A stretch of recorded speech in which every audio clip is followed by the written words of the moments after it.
It was supposed to be a simple flight, one of those routine journeys where everyone boards, finds their seat, and flies on without incident. But for Jade Montgomery, it was anything but. As she stepped into the first-class cabin, poised and confident, she was met not with the quiet luxury of the space but with suspicion. A flight attendant, Victoria Sinclair, targeted her without cause, questioning her presence in the cabin and demanding proof of her seat. The humiliation didn't stop there, it escalated publicly, leaving Jade to stand her ground. What Victoria didn't know, however, was that Jade's mother, Alexandra Montgomery, wasn't just any mom, she was the CEO of the very airline they were flying. And when Alexandra got wind of what happened, she stepped in with the kind of decisive action that no one saw coming. Stay with me, this story is one of resilience, empowerment, and justice. Before we dive in, let us know where you're tuning in from. And if stories like this inspire you, don't forget to like, share, and subscribe for more incredible accounts of triumph over adversity. The Boston Logan International Airport hummed with the predictable rhythms of early morning, the distant clatter of suitcases on polished floors, the soft hiss of espresso machines, the monotone cadence of boarding announcements echoing overhead. In the midst of this orchestrated chaos, Jade Montgomery moved with quiet purpose. Her tailored navy suit clung to her frame with the kind of precision that only deliberate effort and undeniable success could buy. At 22, Jade was a study in calm determination, a young black woman who had carved her way into spaces not designed for her. She entered the first-class lounge, her soft curls framing a face that carried both grace and a lifetime of unspoken battles. The room, subdued and exclusive, fell into an almost imperceptible pause. A man in a crisp gray suit lowered his newspaper just enough to glance at her. A woman perched by the coffee bar blinked twice, as if confirming her presence against some internal narrative. Jade felt the weight of their curiosity, their silent questions. Does she belong here? This wasn't new. It was the sort of tension that lived in the marrow of her existence. Ever present but never fully acknowledged. Jade had been raised to notice the subtleties, the way a conversation might falter when she entered a room, the way her accomplishments were often met with surprise rather than celebration. Her mother, Alexandra Montgomery, had called it the quiet storm of turbulence that followed you, unseen but deeply felt. Jade placed her leather carry-on beside a plush armchair near the window. Outside, planes glided across the runway, their engines roaring with promise. She tried to focus on the moment, the success of the investment deal she'd just closed, the hard-won validation of her place in the corporate world. But the room's atmosphere gnawed at her resolve. She straightened her posture, her mother's words echoing in her mind. Never let them make you small. Jade, your strength lies in how you rise above their doubt. Can I help you? The voice broke her thoughts like a stone cast into still water. Jade turned. The flight attendant stood a few feet away, her crisp uniform a sharp contrast to the faintly judgmental expression etched on her face. Victoria Sinclair, her name tag declared in neat black letters. She appeared to be in her early 50s, with a tight, no-nonsense bun and eyes that seemed to inventory Jade with every passing second. No, thank you, Jade replied, her tone polite but firm. Victoria lingered, her gaze flicking to the neatly folded boarding pass on the table. Her lips tightened, as if she were wrestling with a question she wasn't quite brave enough to voice. Then, in a tone teetering between professionalism and condescension, she asked, "Are you sure you're in the right section?" The words hung in the air like a challenge. Jade felt the collective hush of the lounge deepen. She could almost hear the mental calculations being made. What's her story? How did she afford this? For a split second, Jade's composure wavered, but then, with the same deliberate grace that had carried her through countless boardrooms and hostile stares, she picked up her boarding pass and held it out. Her hand didn't tremble. Victoria leaned closer, scanning the details. Her eyes betrayed no apology, only a clipped nod as she handed it back. Very well, she said before turning on her heel and retreating. Jade's grip on the armrest tightened as she exhaled, the weight of the moment settling on her chest. Around her, passengers returned to their magazines and laptops, but the subtle tension remained a quiet murmur beneath the surface. The first-class cabin, when Jade finally boarded, was a symphony of muted luxury, champagne flutes glinting under soft lighting. Leather seats arranged in immaculate rows. The faint hum of engines providing a soothing backdrop. But even here, the storm followed her. As she adjusted her seatbelt, Victoria passed by, her expression unreadable but her pace purposeful. The woman across the aisle, a middle-aged traveler with pearls gleaming against her ivory blouse, watched Jade with a mix of curiosity and apprehension.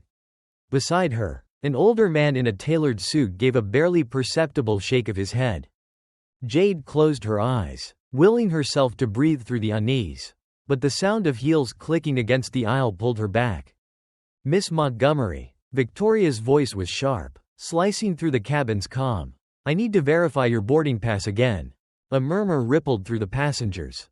Jade blinked, unsure if she'd misheard. Slowly, she turned to face Victoria, who stood rigid, clipboard in hand, her tone betraying a hint of triumph.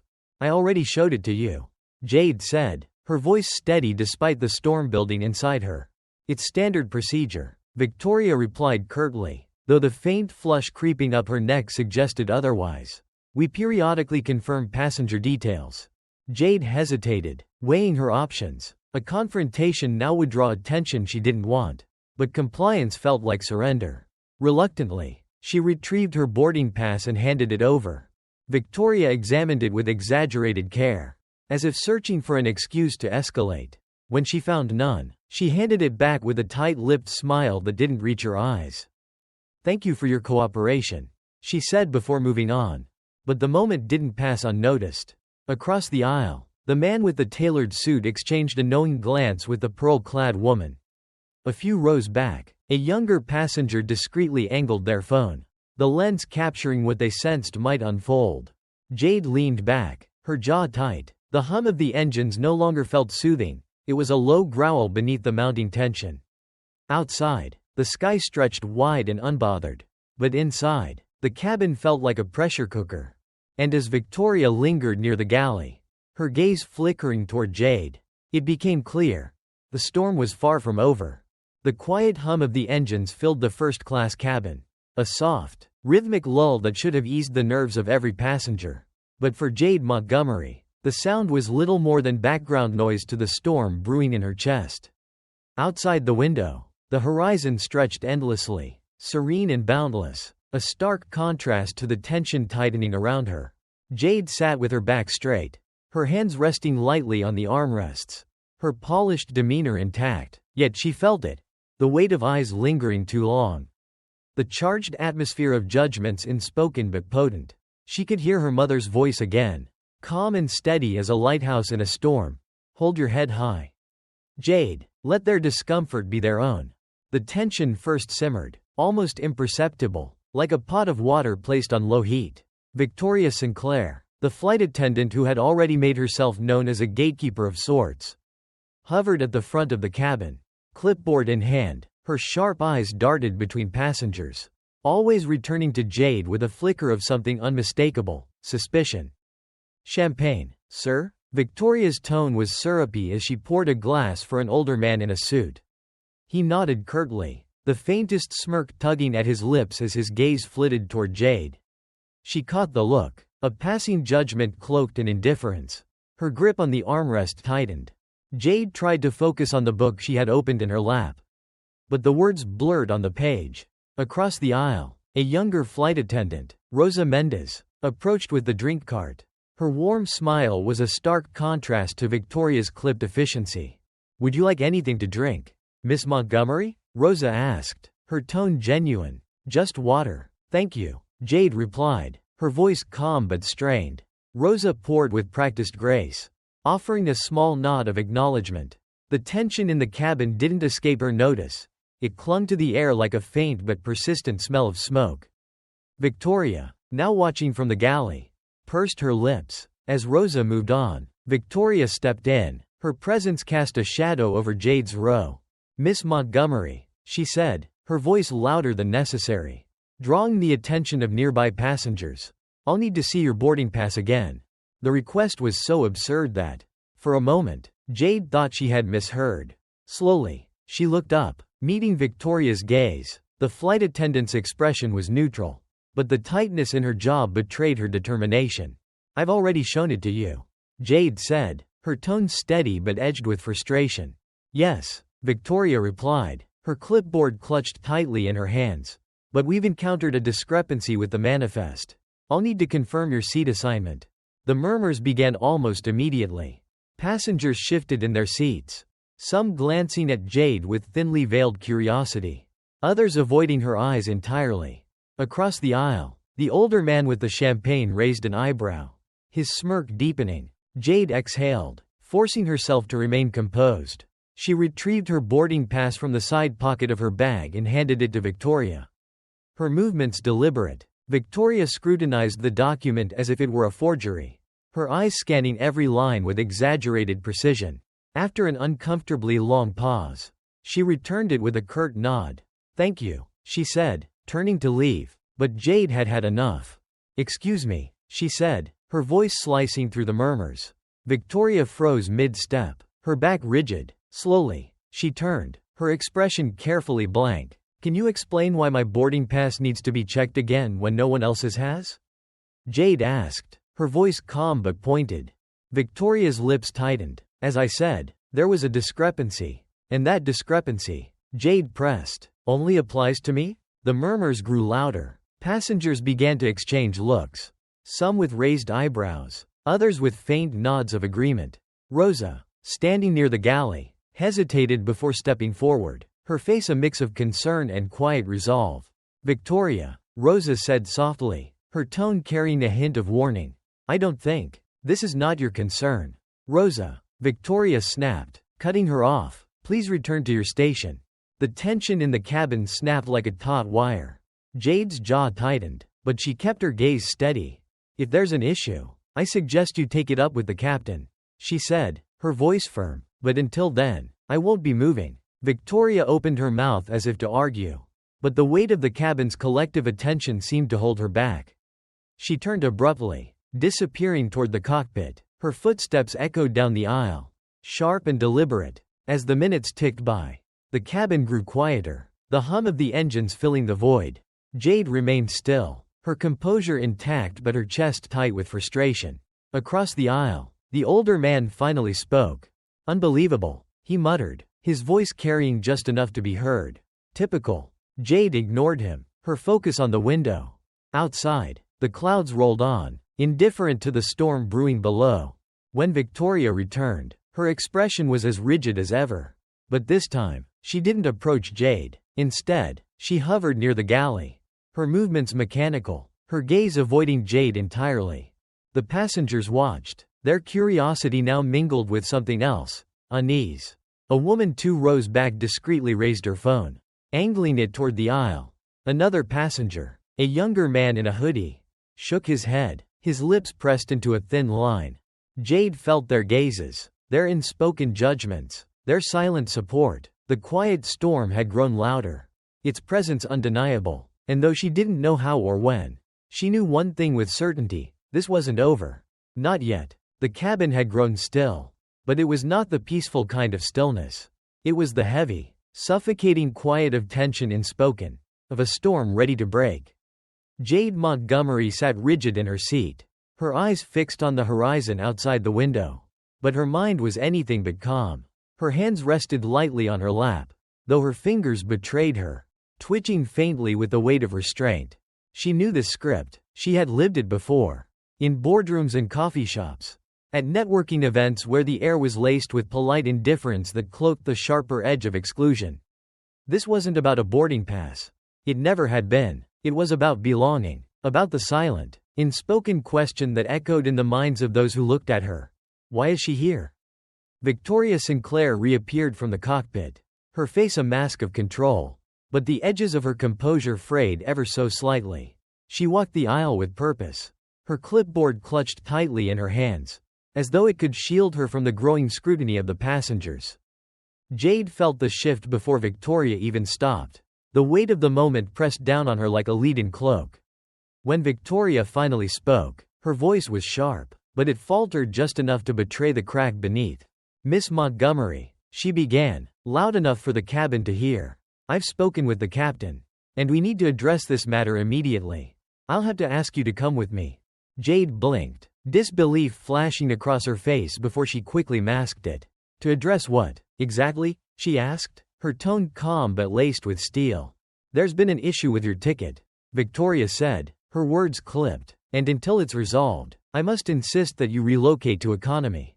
The gasps were audible this time. Passengers exchanging shocked glances. The murmurs rose, like ripples spreading across a pond.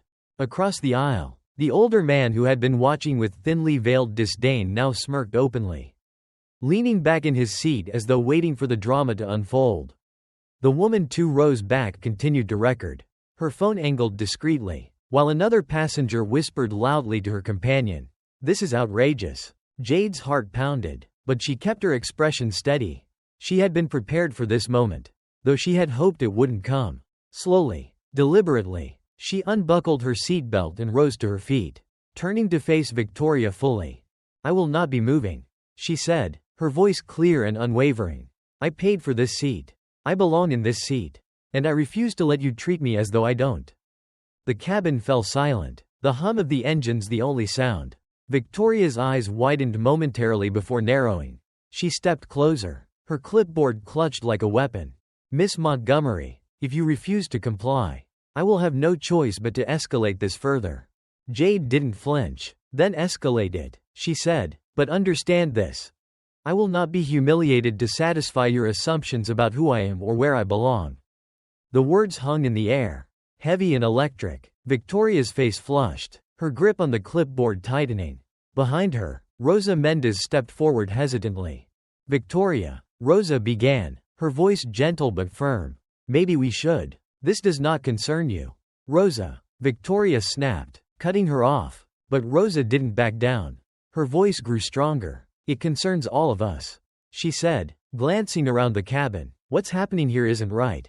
The murmurs grew louder, passengers nodding in agreement. A woman in the row behind Jade spoke up, her voice trembling with indignation. "I've been sitting here the whole time. And she hasn't done anything wrong. This is harassment." Another man, seated near the front, called out, "She's right. We all saw it. You singled her out." Victoria's composure faltered, her cheeks flushing a deeper red. The tension in the cabin had shifted, the collective weight of the passengers now pressing against her. Jade took a step forward, her gaze steady on Victoria. "You see," she said, her voice calm but cutting. "This isn't just about me. It's about how people like me are treated every day. In places where we're made to feel like we don't belong." For a moment, Victoria looked as though she might argue. But the rising tide of voices around her seemed to sap her resolve. She turned abruptly, retreating down the aisle toward the galley. The passengers watched her go, their whispers growing louder in her wake. Jade exhaled slowly, her heart still racing. She turned to Rosa, who met her gaze with quiet solidarity. "Thank you," Jade said softly. Rosa nodded. "You're not alone in this." The intercom crackled, and the captain's voice filled the cabin, calm but firm. "Ladies and gentlemen, we're aware of a situation in the first-class cabin. We ask for your patience as we work to resolve the matter." "Thank you." The announcement did little to ease the tension. Jade sat down, her body taut with adrenaline.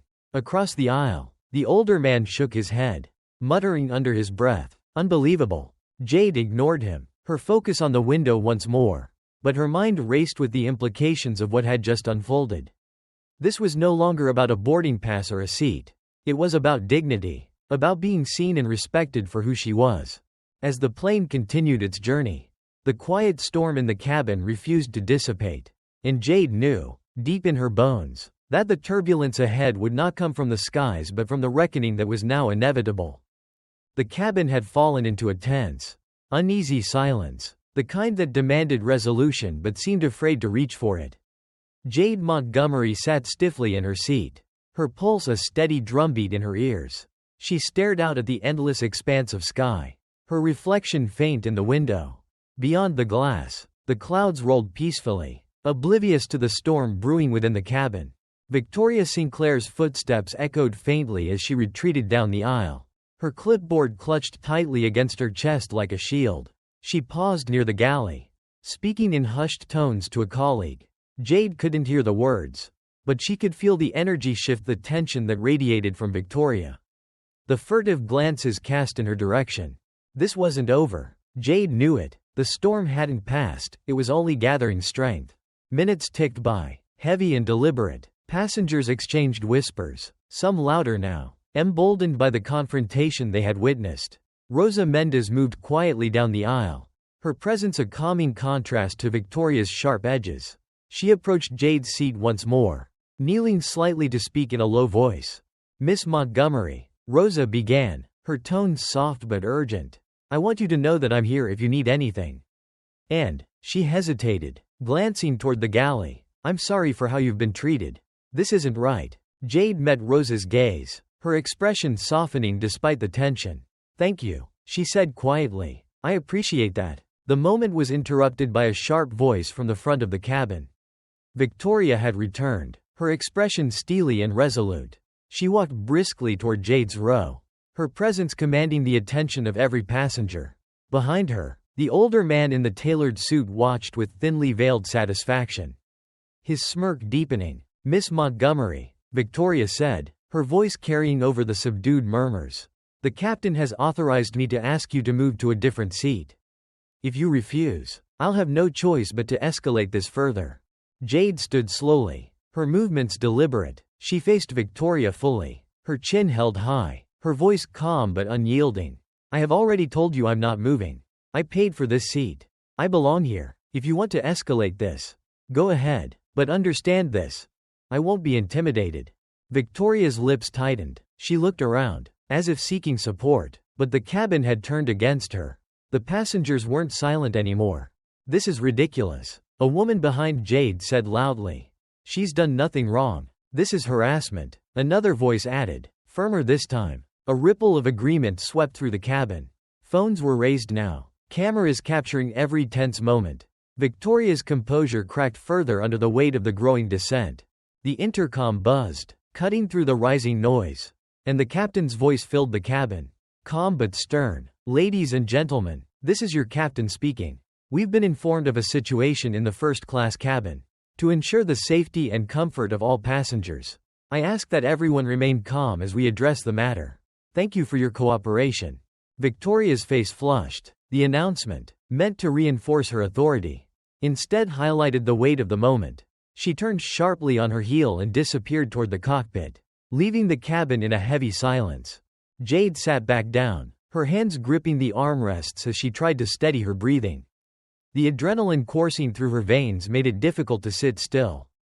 Across the aisle, the older man leaned toward her, his voice low and condescending. "You should have just moved," he said, his tone dripping with disdain. "Would have saved everyone the trouble." Jade turned to him, her eyes blazing with quiet fury. "And you should have minded your business," she replied, her voice sharp enough to cut through the thick tension. The man leaned back, his smirk faltering, but he said nothing more. Moments later, the cabin lights dimmed slightly, signaling the plane's descent. Jade felt the shift, the subtle drop in altitude that mirrored the weight in her chest. The murmurs around her grew louder, the passengers sensing that the situation was far from resolved. Then it happened. A loud voice, sharp and commanding, cut through the air. It wasn't Victoria, it was the captain himself. Marcus Chen, stepping into the cabin. He was tall and composed, his uniform pristine, but his face carried the weight of frustration. "Miss Montgomery," he began, his voice calm but firm. "I've been informed of a situation involving your seat. I need to confirm whether you've been cooperative with the crew." Jade stood again, meeting his gaze with unwavering steadiness. "Captain," she said, her tone respectful but resolute. "I have been cooperative. I've shown my boarding pass twice now. I've answered every question. The issue isn't with me, it's with how I'm being treated." The passengers erupted in agreement. Voices overlapped, recounting what they had witnessed. Victoria's repeated targeting, her refusal to listen, her escalating hostility. The tide had turned completely, and the weight of their collective testimony bore down on the captain. Marcus Chen raised his hand, silencing the cabin. He turned to Victoria, who stood near the galley, her face pale and her grip on the clipboard trembling. "Miss Sinclair," he said evenly, "is there any legitimate reason for Miss Montgomery to be moved?" Victoria stammered, her words faltering. "I was just following protocol." "Captain, protocol doesn't justify discrimination," he replied, his voice sharp. "You've overstepped your authority. And you've created a situation that could have been avoided." The cabin fell silent again, the weight of his words settling over everyone. Victoria looked as though she might argue. But the captain's expression left no room for debate. She stepped back, her shoulders slumping under the scrutiny of the passengers. As the plane descended toward its destination, the tension began to lift, replaced by a sense of vindication. Jade sat quietly, her composure intact, but her heart still raced. Rosa passed by once more, offering her a quiet nod of support. "You handled that with grace," Rosa said softly. Jade smiled faintly, her gratitude unspoken but clear. When the plane touched down, the passengers erupted into quiet applause, their solidarity echoing in the confined space. Jade exhaled deeply, the weight in her chest finally easing. But she knew this wasn't the end, it was only the beginning of a larger battle. As the doors opened and sunlight flooded the cabin, Jade stood, her shoulders squared and her resolve unshaken. Justice had begun to take flight. But the journey was far from over. The plane's landing gear hit the tarmac with a jolt, the vibrations reverberating through the cabin. The collective sigh of passengers betrayed their relief. But for Jade Montgomery, the descent onto solid ground felt less like an end and more like the beginning of something heavier. Outside the window, emergency vehicles stood by, their lights flashing against the encroaching dusk. The air held the promise of confrontation. As the plane taxied to the gate, murmurs rippled through the cabin, a low hum of anticipation and unease. Phones buzzed, cameras remained poised, and whispered exchanges carried the weight of indignation and curiosity. Jade sat motionless, her hands resting on her knees, her breathing measured but shallow. Her gaze flickered to Rosa Mendez, who stood nearby, her expression a mixture of quiet solidarity and lingering apprehension. When the plane came to a halt, the intercom crackled to life. Captain Marcus Chen's voice, calm but authoritative, cut through the murmurs. "Ladies and gentlemen, we've reached our destination. Please remain seated as we disembark. Security and airline representatives will be assisting with an ongoing matter.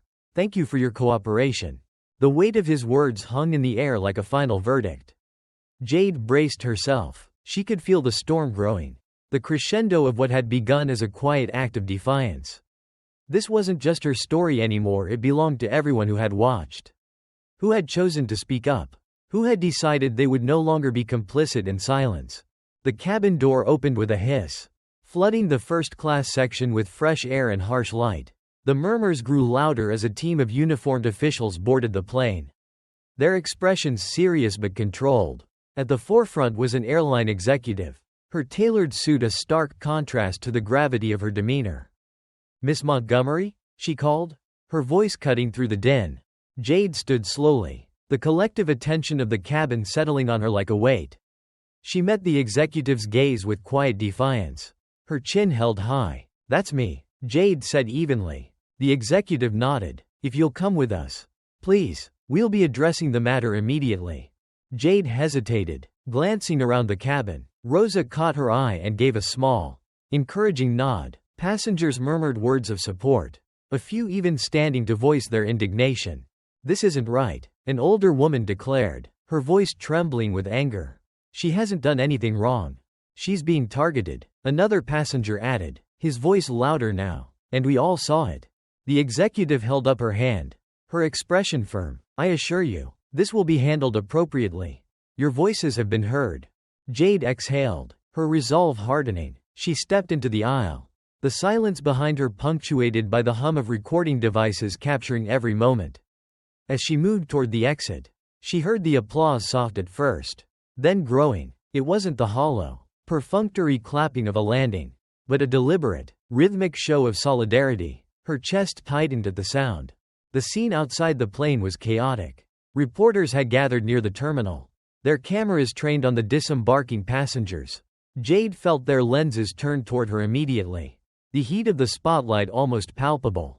Flanking them were members of the airline's corporate team, their faces tense with the pressure of damage control. Standing slightly apart from the crowd was Alexandra Montgomery. Her tailored suit was immaculate, her posture straight and unyielding. As Jade descended the steps, their eyes met. Alexandra's gaze was steady, a silent reassurance that said, "I've got you." Jade, Alexandra said as her daughter approached. Her voice low but firm. Are you all right? Jade nodded, though her voice trembled slightly as she replied. I'm fine, Mom, just tired. Alexandra placed a hand on Jade's shoulder. Turning to face the gathered crowd, the cameras clicked furiously, capturing the moment as mother and daughter stood side by side, their combined presence commanding attention. The airline executive stepped forward, clearing her throat. We would like to formally address the events that occurred on Flight 237.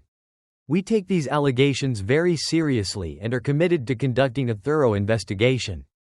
Alexandra raised an eyebrow, her sharp gaze cutting through the executive's practiced professionalism. An investigation is a start, she said, her voice calm but piercing. But let's be clear, what happened on that flight was not an isolated incident. It's a reflection of systemic issues that go far beyond one passenger, one attendant, or one airline. Her words sent a ripple through the crowd.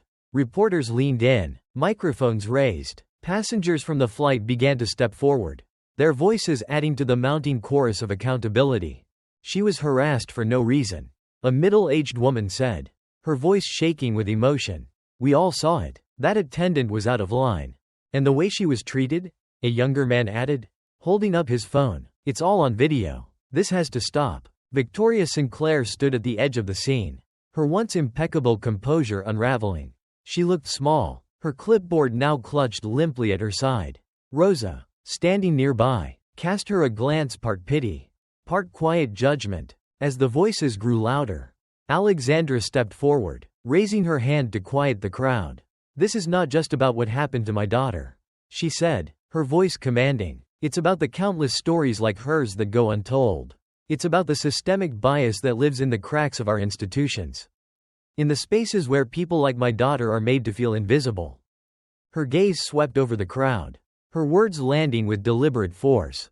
But let me make one thing clear, we will not be invisible. Not anymore. The applause was immediate, a wave of support that washed over the gathered crowd.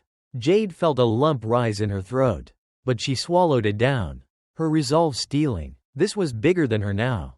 The airline executive stepped forward again, her expression strained. We will be making a public statement in the coming days. In the meantime, we encourage anyone with further information to come forward. Alexandra's lips pressed into a thin line, her expression unreadable, but when she turned to Jade, her eyes softened. You've handled this with grace, she said quietly. Now let's make sure it counts. Jade nodded, her voice steady as she replied, I'm ready. The press conference ended, but the story was far from over. As Jade and Alexandra walked away from the cameras, hand in hand, the murmurs of the crowd faded into the background. The sky above had darkened, but Jade felt lighter somehow, her steps surer. The storm had broken, but the work was just beginning. The air was heavy with anticipation as Jade Montgomery entered the conference room. The fluorescent lights buzzed faintly overhead, casting a sterile glow over the polished table and the rows of chairs. She paused at the threshold, her eyes sweeping over the faces in the room, the airline executives seated stiffly on one side, the media representatives on the other, cameras already aimed at the stage. At the far end of the room, Alexandra Montgomery stood, her presence commanding, her tailored suit a silent declaration of authority. Jade inhaled deeply, steadying herself. This wasn't just about her anymore. The weight of every injustice she'd endured and every unspoken injustice endured by others like her sat on her shoulders. She wasn't here to simply recount what had happened on that flight. She was here to demand something more. The room quieted as Alexandra stepped forward, her heels clicking softly against the floor. She stopped at the podium, her gaze sweeping the audience, daring anyone to look away. When she spoke, her voice was calm but carried an unmistakable edge of determination. Good afternoon, she began. Today is not just about what happened to my daughter on Flight 237. It is about a pattern, a deeply ingrained pattern that far too many of us recognize but too few are willing to confront. Her words landed like stones in a still pond, the ripple effect immediate. Reporters leaned forward, their pens poised, while the airline executives exchanged uneasy glances. One of them, a middle-aged man in a gray suit, adjusted his tie nervously, his discomfort visible even under the bright lights. Alexandra continued, her tone sharpening. When my daughter was singled out, questioned, And humiliated. It wasn't just an isolated incident. It was a manifestation of biases that have been allowed to fester unchecked. Biases that dictate who belongs and who doesn't. Who is worthy of respect and who is not. The crowd murmured, a wave of quiet agreement swelling within the room. Alexandra stepped back, her eyes finding Jade. With a slight nod, she yielded the stage. Jade rose, her hands trembling slightly as she made her way to the podium. The cameras clicked in rapid succession, the flashes momentarily disorienting her. But when she spoke, her voice was steady. "My name is Jade Montgomery," she began, her words clear and deliberate. "I boarded that flight expecting nothing more than a quiet journey home. Instead, I was met with suspicion, hostility, and humiliation, not because of anything I did, but because of what I represent." Her gaze swept the room, landing on the executives. "I represent a challenge to the unspoken rules of who is allowed to occupy certain spaces. I represent the discomfort that comes when people like me refuse to shrink ourselves to fit into the expectations of others." A sharp intake of breath rippled through the crowd. Jade felt the momentum building, the tension in the room rising like a tide. "When Victoria Sinclair demanded my boarding pass not once, but twice, it wasn't about protocol," she continued. "It was about control. It was about reminding me, and everyone watching, that I didn't belong. And when I refused to move, I wasn't just standing up for myself. I was standing up for every person who has been made to feel invisible, unworthy, or out of place." The applause started slowly, a few tentative claps from the media section. But it quickly grew. Jade waited, her chest tight, her hands gripping the edges of the podium. One of the airline executives cleared his throat, his discomfort palpable. He leaned toward the microphone, his voice carefully measured. "Miss Montgomery, on behalf of the airline, I'd like to extend our sincerest apologies for your experience. We are committed to addressing the issues raised here today." Jade raised an eyebrow, her lips curving into a wry smile. "An apology is a start," she said, her tone calm but firm. "But words without action mean nothing. What are you actually going to do to ensure this doesn't happen again?" The executive faltered, his rehearsed statement falling apart under her gaze. Alexandra stepped forward, seizing the moment. "We demand transparency," she said, her voice cutting through the executive's hesitation. "We demand a full review of your policies and mandatory training for all employees, from flight attendants to senior leadership. And we demand that you address the systemic issues that allowed this to happen, not just to Jade, but to countless others." The room erupted in murmurs, the tension reaching a breaking point. Reporters fired off questions, their voices overlapping as they sought to capture the moment. As the press conference drew to a close, Alexandra and Jade stepped outside into the late afternoon sun. The city buzzed around them, the world continuing to move forward even as they stood still for a moment. Catching their breath, Jade turned to her mother, her voice quiet but resolute. "Do you think it'll make a difference?" Alexandra placed a hand on Jade's shoulder, her expression softening. "It already has," she said, "but the fight isn't over. Change doesn't come easy, Jade. It comes from moments like this and from refusing to give up." Jade nodded, her resolve solidifying. Together, they walked toward the waiting car, their steps steady and unyielding. The storm had reached its peak, but its aftermath was just beginning to take shape. And Jade knew, with every fiber of her being, that she wouldn't stop until justice was more than just a fleeting moment, it was a promise fulfilled. The days following the press conference unfolded like the eye of a storm, deceptively calm on the surface, but with a palpable tension humming beneath. The incident aboard Flight 237 had taken on a life of its own, spreading through news outlets and social media with the force of a wildfire. Hashtags like #Justice for Jade and #Bias in the airline trended relentlessly, each post adding fuel to a conversation that refused to be silenced. Jade Montgomery sat at her kitchen table, her phone buzzing incessantly with notifications. Messages of support poured in from strangers, their words laced with gratitude and indignation. But nestled among them were venomous comments, sharp barbs that carried the weight of centuries-old prejudice. She read them anyway, a mix of resolve and exhaustion etched into her face. Each hateful word only strengthened her conviction. But the cost of that strength was beginning to show. Across from her, Alexandra Montgomery scrolled through her own phone, her expression unreadable. Finally, she looked up, her eyes meeting Jade's. "They're scared," Alexandra said, her voice low and steady. "When people cling to their hate this tightly, it's because they know they're losing control." Jade nodded, though the weight of it all felt heavier than she could admit. "It's just a lot," she said, her voice barely above a whisper. "It is," Alexandra agreed, "but this is what change looks like. Jade, it's uncomfortable, it's messy, and it doesn't happen overnight." The first real test came 3 days later. In the form of a live television debate. The network had invited Jade, Alexandra, and several key figures from the airline industry to discuss the fallout of the Flight 237 incident.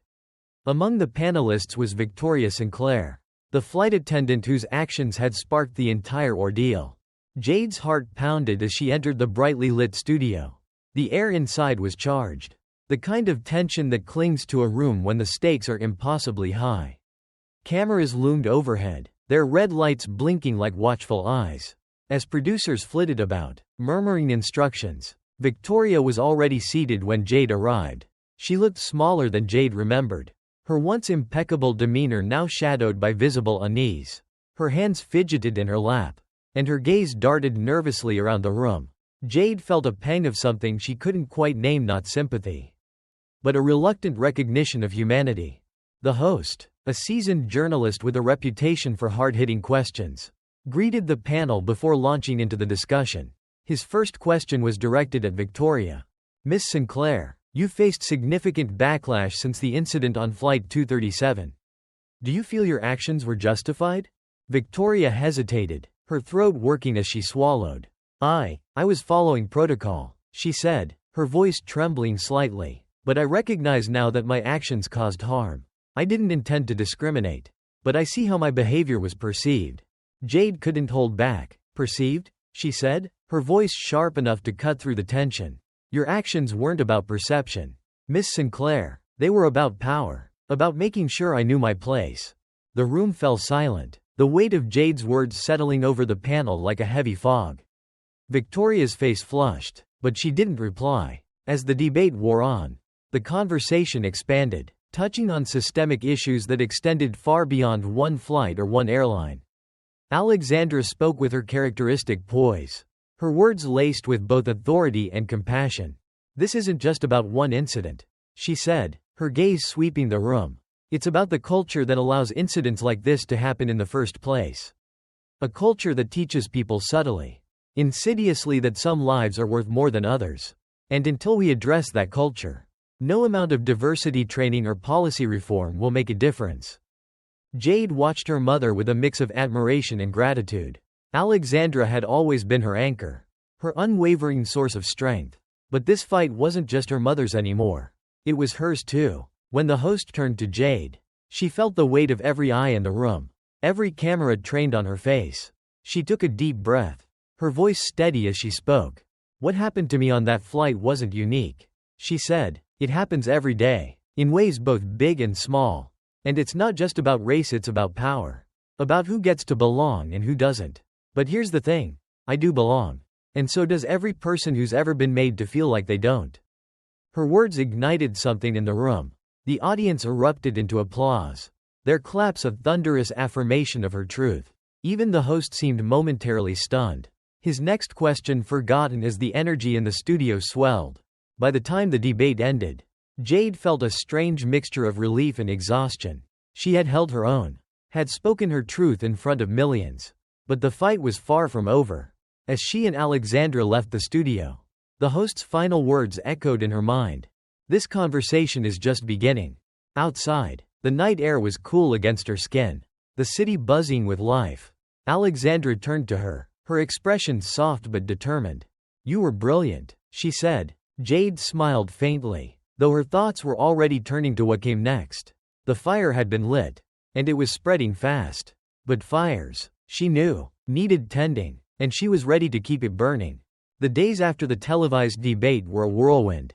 The incident on Flight 237 had evolved from a singular event into a cultural flashpoint, igniting fierce debates in boardrooms, living rooms, and across social media. For every voice that championed Jade Montgomery as a symbol of resilience, there was another that sought to undermine her, questioning her motives, her actions, even her very right to speak out. The divide was stark and unrelenting, a mirror of the country's deep-seated tensions. Jade had braced herself for this. Her mother, Alexandra, had warned her it would get worse before it got better. But knowing and feeling were two different things. Each news article dissecting her life, each venomous comment online, felt like a fresh wound. Yet, as she sat in her apartment late one night, scrolling through messages, it wasn't the hate that stayed with her, it was the stories. A woman from Mississippi wrote about being denied a promotion because of her accent. A black teenager from New Jersey recounted being followed by store security every time he went shopping. An older man from Detroit shared his memories of marching during the civil rights movement and the heartbreak of seeing the same battles being fought decades later. Jade read each message, her heart heavy with the weight of their pain but also lifted by their courage. These were the voices she was fighting for. These were the people who had made the choice to stand with her, even from afar. The following week, Alexandra invited Jade to a meeting at the airline's headquarters. The room was stark, its walls lined with framed photos of planes in midair, their sleek designs meant to inspire confidence and progress. But the atmosphere was anything but confident. The airline executives sat on one side of the long conference table, their postures stiff and guarded. Opposite them were Alexandra and Jade, flanked by a small team of legal and diversity consultants. The tension was palpable, like a taut rope stretched to its breaking point. "We want to begin by apologizing again for what happened on Flight 237. The CEO said, his voice rehearsed and polished. "It does not reflect the values of our company." Alexandra leaned forward, her gaze sharp. "Your values," she said, "are not defined by the slogans you print or the ads you run. They're defined by how you treat people, your passengers, your employees, and everyone else who trusts your brand. And right now, those values are in question." The CEO shifted uncomfortably but held his ground. "That's why we're here," he said, "to ensure this doesn't happen again. We've already begun implementing new diversity training for our staff." "Training isn't enough," Jade interrupted, her voice cutting through the room like a blade. "Training doesn't dismantle a culture that allows discrimination to thrive. You need accountability, you need transparency, and you need to listen to the people who are affected by your policies. Not just the ones who write them." Her words hung in the air, heavy and unyielding. One of the executives, a woman with graying hair and a thoughtful expression, nodded slightly. Though she remained silent, the others exchanged wary glances, their discomfort palpable. The meeting lasted for hours, each side presenting proposals and counter-arguments. Jade's frustration simmered as the executives tiptoed around the deeper issues, their solutions surface level at best. But Alexandra, ever the strategist, kept them on course, refusing to let the conversation veer into platitudes. "We're not asking for a band-aid," Alexandra said firmly. "We're asking for systemic change. If you're not willing to commit to that, then this conversation is over." The ultimatum landed like a thunderclap. The room fell silent, the weight of her words pressing down on everyone present. Finally, the graying-haired executive spoke. "What would systemic change look like to you?" she asked, her tone measured. Alexandra exchanged a glance with Jade, then outlined a plan: a third-party audit of the airline's policies, mandatory diversity and equity initiatives tied to measurable outcomes, and a public commitment to hiring and promoting marginalized voices within the company. It was ambitious, bold, even, but Alexandra's confidence made it seem not only possible but necessary. By the time the meeting ended, the executives looked drained, but there was a glimmer of understanding in their eyes. The next day, Jade received a call from Rosa Mendez. The young flight attendant's voice was hesitant but warm. "I wanted to thank you," Rosa said, "for speaking up, for not letting this get swept under the rug." Jade smiled faintly, though Rosa couldn't see it. "You're part of this too," she said. "Your voice matters just as much as mine." "There's something else," Rosa added, her tone growing serious. "Victoria, she's changed. She's been attending those diversity sessions, and I think it's starting to sink in. She asked me for your contact information to send an apology." Jade felt a rush of conflicting emotions: anger, skepticism, and a faint, reluctant hope. She didn't know if she could forgive Victoria, not yet. But the fact that Rosa believed she was trying was enough for now. As the weeks passed, the fire Jade and Alexandra had sparked began to spread. Other companies in the airline industry announced similar initiatives, eager to avoid the scrutiny that had engulfed Flight 237. Passengers from different flights came forward with their own stories, each testimony adding to the growing demand for accountability. Jade watched it all unfold with a mixture of pride and exhaustion. She knew the work was far from over. But as she sat in her apartment one evening, scrolling through another flood of messages, she felt something she hadn't felt in weeks: hope. One message stood out among the rest. It was from a woman in her 70s, a retired schoolteacher from Alabama. "I marched in Selma." The message read, "I thought we'd crossed this bridge for good. But now I see it was only the beginning. Thank you for reminding us that the fight isn't over and for giving me the strength to keep fighting too." Jade read the message twice, her vision blurring as tears welled in her eyes. She set the phone down, her chest tightening with emotion. The fight wasn't over, but it was worth it. And she wasn't alone. The auditorium was buzzing with anticipation. Rows of seats stretched toward the stage, filled with faces of all ages, races, and walks of life. Some clutched notepads, others balanced cameras on their knees, and a few simply sat quietly, their hands folded as they waited. The room was alive with the weight of something unspoken but deeply felt, a collective readiness for change.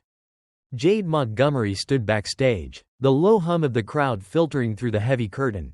She paced slowly, her heels clicking against the wooden floor, her nerves a constant undercurrent beneath her composed exterior. Alexandra stood nearby, her presence as steady and grounding as ever. "You're ready," Alexandra said, her voice soft but firm. Jade stopped pacing and turned to her mother. "What if it's not enough?" she asked, the vulnerability in her voice betraying the weight she carried. Alexandra stepped closer, placing a hand on Jade's shoulder. "It's not about being enough," she said. "It's about being honest. You've already done the hard part, showing up. Now it's time to speak your truth." Jade nodded, her chest tightening with emotion. She took a deep breath, straightened her shoulders, and stepped forward as the curtain lifted. The applause that greeted her was deafening, a wave of sound that seemed to crash over her and buoy her at the same time. Jade blinked against the bright stage lights, her eyes scanning the crowd. She spotted familiar faces: Rosa Mendez, seated near the front with a look of quiet pride, the older woman from the plane who had spoken up in her defense, even a few passengers she hadn't expected to see again. She approached the podium, the weight of their collective hope pressing against her chest. For a moment, she hesitated, her hands gripping the edges of the lectern. Then she began to speak. "When I boarded Flight 237, I thought it was just another day," she started, her voice steady despite the lump in her throat. "I thought I'd read my book, maybe take a nap, and then get off the plane and go back to my life. But that's not what happened." The room was silent, the weight of her words hanging in the air like a fragile thread. "What happened on that flight wasn't just about me," she continued. "It was about every person who's ever been made to feel like they don't belong. It was about the unspoken rules that govern who gets to occupy certain spaces and who doesn't. Rules that aren't written down but are enforced all the same." Jade's voice grew stronger as she spoke, the passion in her words igniting something in the room. "Racism isn't always loud," she said. "Sometimes it's quiet. It's a look, a tone, a question that carries the weight of doubt. And those moments, those subtle, insidious moments, are just as damaging as the overt ones, because they chip away at you piece by piece until you start to question your own worth." The murmurs began in the crowd, low and rippling. Jade pressed on. "But here's the thing," she said, her voice rising. "We don't have to accept it. We don't have to shrink ourselves to fit into spaces that weren't built for us. We don't have to let their discomfort define our worth." The applause started then, a tentative clap that grew into something louder, more powerful. Jade waited for it to subside before continuing. As she spoke, she recounted the moments that had brought her to this stage, the humiliation of being singled out, the strength she'd drawn from the passengers who stood with her, and the resolve she'd found in her mother's unwavering support. "I'm not here because I wanted to be," she said. "I'm here because I had to be. Because silence isn't an option anymore. Because every time we stay quiet, we give power to those who would keep us invisible." Her gaze swept the room, landing on Rosa, who met her eyes with a faint smile. "And it's not just about speaking out," she continued. "It's about listening to the people who have been screaming for years and haven't been heard. To the ones whose voices were drowned out because their stories made people uncomfortable. Change starts with listening and then it requires action. The room erupted again. The applause this time thunderous and unrelenting. Jade stepped back slightly, overwhelmed by the response. But Alexandra's voice echoed in her mind. You're ready. As the event wound down, Jade found herself surrounded by people, some offering words of encouragement, others sharing their own stories of injustice. Rosa approached her, her expression warm but serious.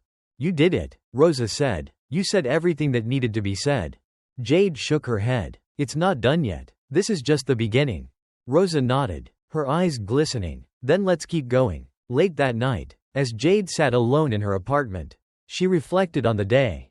Her phone buzzed with notifications, news articles, social media posts, and messages from people she'd never met but who saw themselves in her story.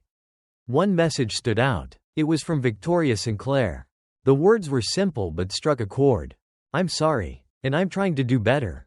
Jade stared at the message for a long time, her emotions a whirlwind of anger, gratitude, and something she couldn't quite name. She didn't know if she was ready to forgive Victoria. But she knew one thing for certain. The work of change was just beginning. Jade's journey had brought her to this moment. But the path ahead was still long and uncertain. Yet as she looked out at the city lights, she felt a flicker of hope. The fire she'd sparked wasn't hers alone, it belonged to everyone who had chosen to stand, to speak, to fight for something better. And in that, she found strength. The morning sun filtered through the tall windows of the boardroom, illuminating the tension that hung heavy in the air. The table was crowded with executives, legal advisors, and diversity consultants, their expressions ranging from guarded to openly combative. On one side sat Alexandra and Jade Montgomery, flanked by allies who had joined their cause. On the other, the airline's leadership team, their carefully curated appearances betraying subtle cracks of unease. This was the meeting where words would no longer suffice. Apologies had been made, press conferences held, and policies announced. But Jade had come to understand that change didn't live in apologies, it lived in accountability.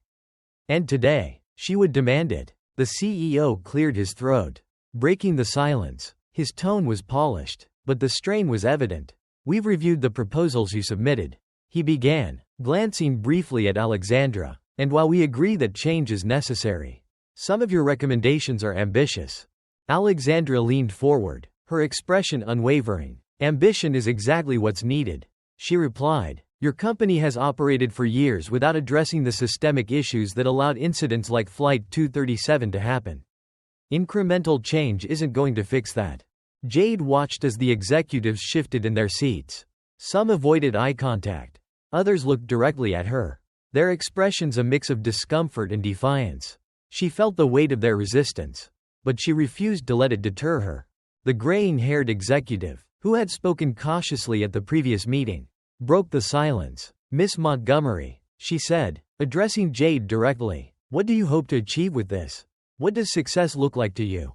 Jade hesitated for a moment, her thoughts swirling. When she spoke, her voice was clear, steady. Success looks like a future where someone like me can board a plane, walk into a boardroom, or step into any space and not be questioned for being there. It looks like a company that doesn't just say it values diversity but proves it in every decision it makes. Her words landed with force, the weight of her truth filling the room. The graying-haired executive nodded slightly, as though acknowledging the gravity of what Jade had said. The conversation continued, the tension mounting as the two sides pushed and pulled over the details of the proposed reforms. Alexandra, ever the strategist, dismantled each objection with precision, her years of corporate experience shining through.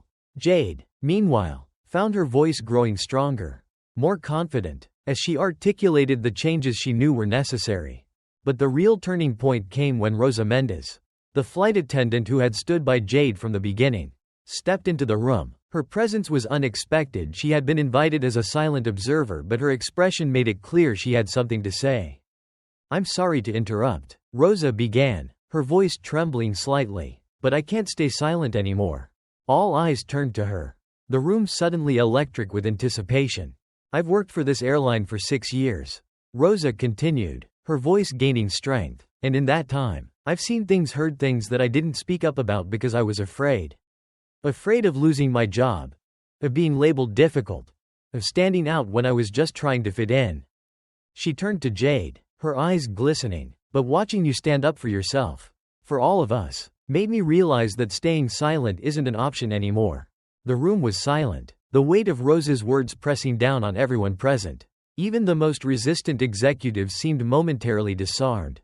I've seen how bias plays out in ways that aren't always obvious, Rosa said, addressing the leadership team. It's in who gets called on for opportunities, who gets mentored, who gets overlooked. If you really want to fix this, you need to start listening to the people who live it every day. The CEO shifted uncomfortably but nodded. We hear you, he said, his voice quieter now. We'll work with you to ensure these changes are meaningful. Jade met his gaze, her expression unflinching. Hearing this isn't enough, she said. We need to see the results. The meeting ended with a tentative agreement, a comprehensive plan that included a third-party audit of the airline's practices, mandatory training with measurable outcomes, and a public commitment to long-term equity initiatives. It wasn't perfect, but it was a start. As Jade and Alexandra left the boardroom, they passed Victoria Sinclair in the hallway.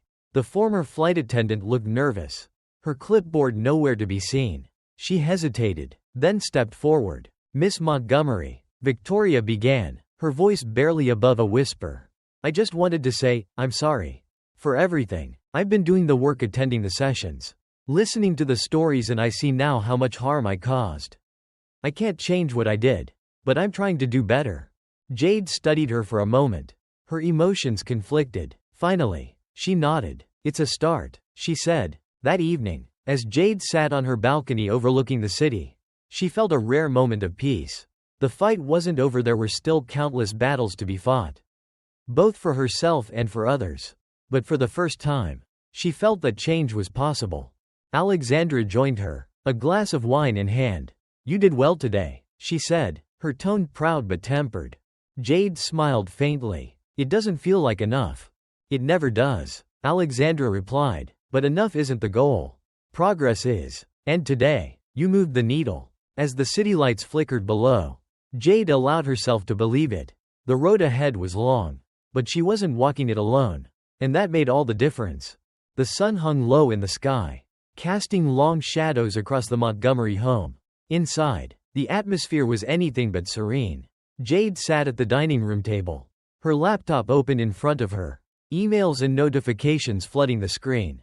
Every click of the mouse seemed to summon a new wave of frustration or despair, articles dissecting her every move, opinion pieces either praising or vilifying her, and endless messages from strangers who either saw her as a symbol of hope or a convenient target for their rage.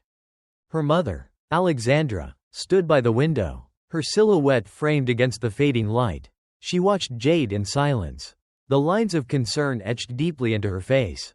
She had seen her daughter carry the weight of this fight with grace and determination. But now, the strain was undeniable. Jade, Alexandra said softly, breaking the silence, you need to take a break. Jade didn't look up. I can't, she replied, her voice tight. If I stop now, it'll all fall apart. Alexandra moved closer, her hand resting gently on Jade's shoulder. You're not carrying this alone, she said. You've built a community around you, people who believe in this fight as much as you do. Trust them to keep it going when you need to rest. Jade sighed, her fingers pausing on the keyboard. It doesn't feel like enough, she admitted. No matter how much we do, it feels like the world keeps finding new ways to remind us how far we still have to go. The breaking point came later that night. Jade had been scrolling through social media, her eyes scanning headlines and comments, when she stumbled upon a video. It was a recording of a town hall meeting in a small Midwestern city, where the airline's new diversity policies were being discussed. The video showed an older man standing at the microphone, his voice trembling with anger. Why do we have to change everything for them? He shouted, his words sharp and venomous. This is America. If they don't like how things are, they can leave. The room erupted in applause, and Jade felt as though the air had been knocked out of her lungs. She closed the laptop abruptly, her hands shaking as she tried to catch her breath. Alexandra, hearing the noise, rushed into the room. What's wrong? She asked, her voice laced with urgency. Jade shook her head, her eyes welling with tears. It's never going to be enough. Mom, she said, her voice breaking. No matter what we do, no matter how hard we fight, there will always be people like that man. People who hate us just for existing. Alexandra knelt beside her, taking Jade's hands in her own.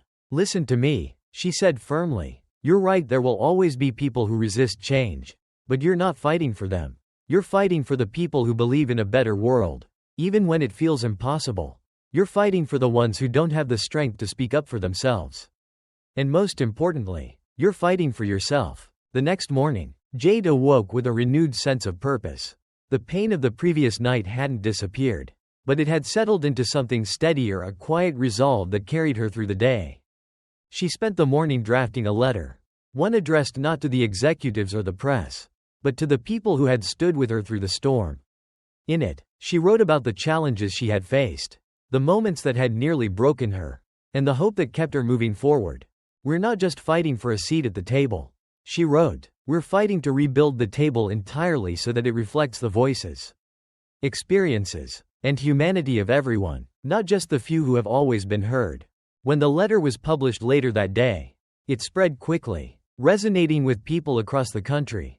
Messages poured in from teachers, students, community leaders, and activists, each one affirming that the fight was far from over but worth every moment of struggle.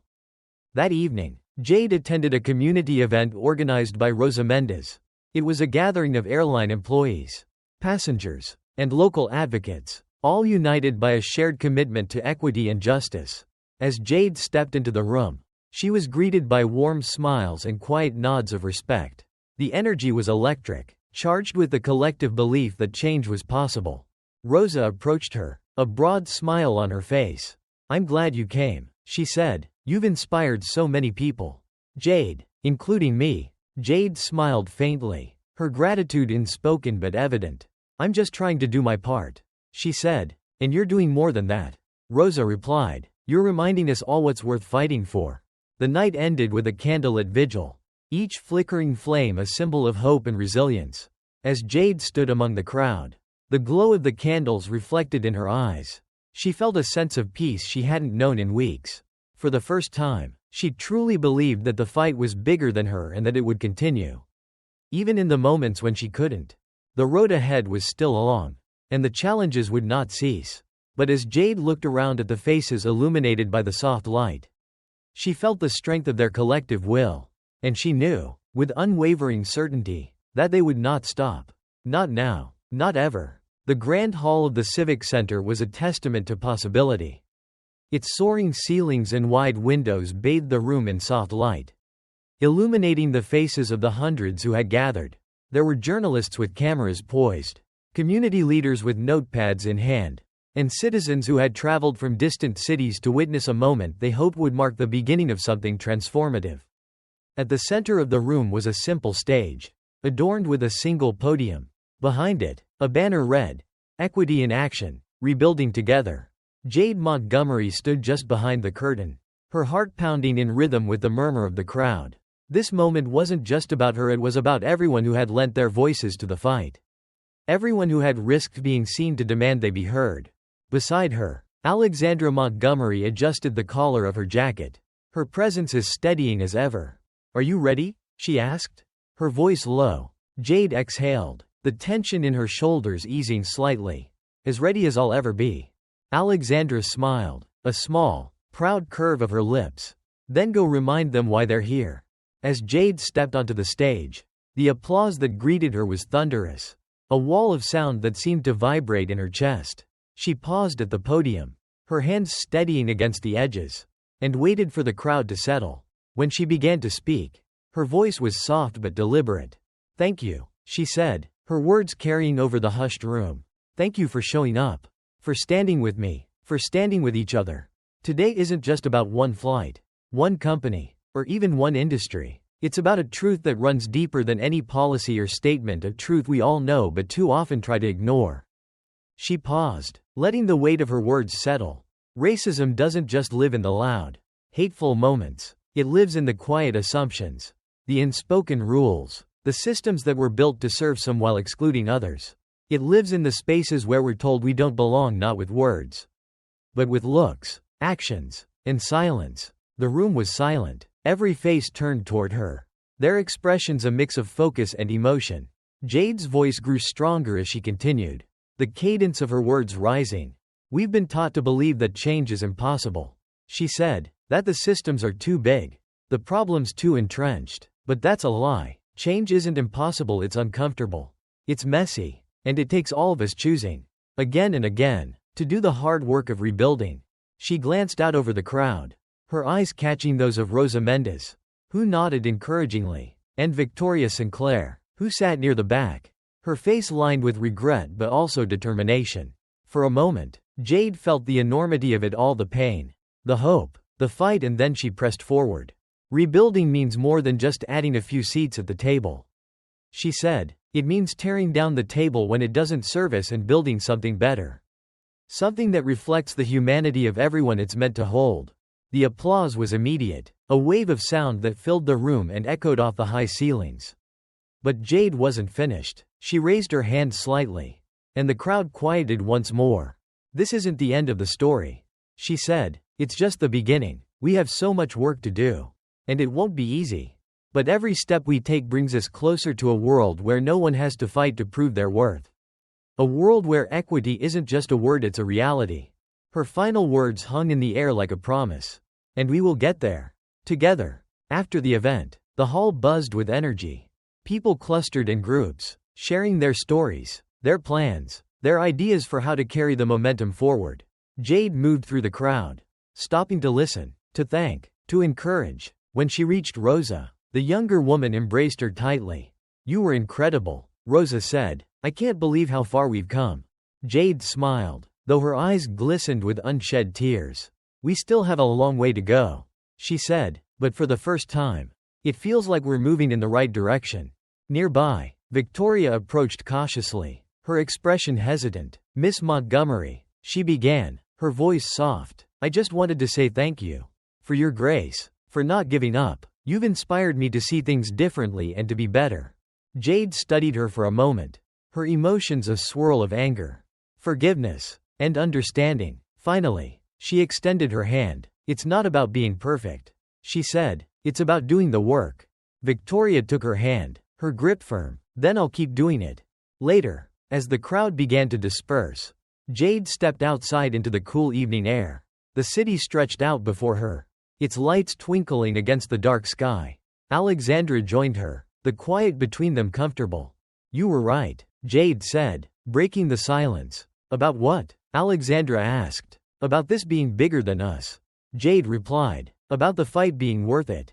Alexandra smiled, her pride evident. It always is. Jade nodded, her gaze fixed on the horizon. The road ahead was still long, but the path was clear. And for the first time, she felt ready not just to walk it, but to lead others along the way. The world wasn't perfect, and it wouldn't be for a long time. But as Jade stood there, the hum of the city in her ears, she allowed herself a moment of hope. Change was possible, and together, they would make it happen.